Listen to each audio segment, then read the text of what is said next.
Good day, I'm Midshipman Villalobos Patrick J. from Polaris 3A.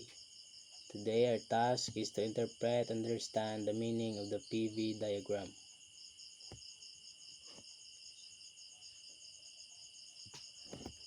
Identify and explain the process or events which take place in each stroke of the 4-stroke cycles in the diesel and petrol engines.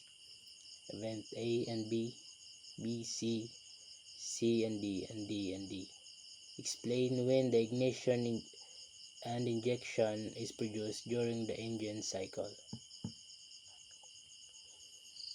This is our PV diagram. From A to B is intake stroke. The engine cycle starts at a point where it is still in the top dead center. The A and B stroke called the intake stroke of the engine. From point A, it will make to point B or to the bottom dead center and will reach the maximum volume.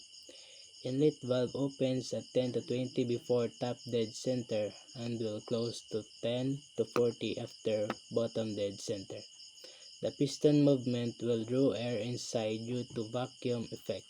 This will cause the pressure inside the cylinder to be below atmospheric pressure.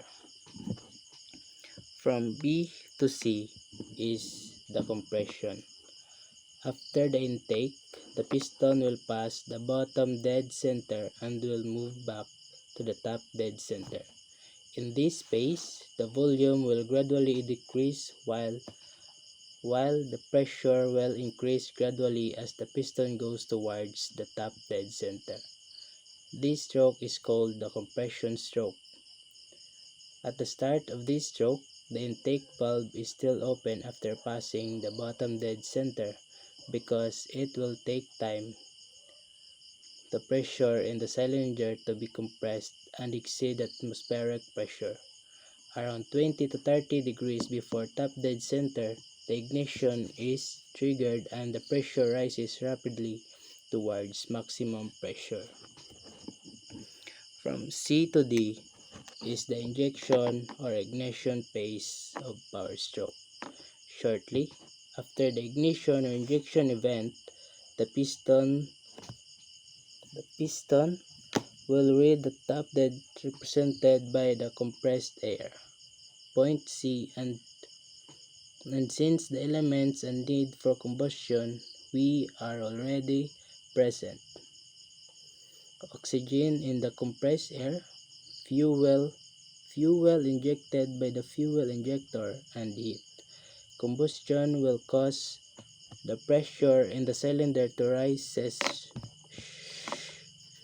sharply until it hits the maximum values Pmax, which is represented by D in the PV phase.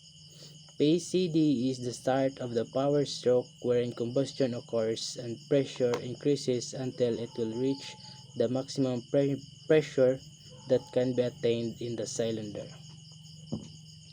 From D to E is the power stroke. The power stroke will push the piston down to the bottom dead center, creating a power output to the engine. Before it reaches the bottom dead center, the exhaust valve closes at around 30 to 50 before bottom dead center. That's all. Thank you.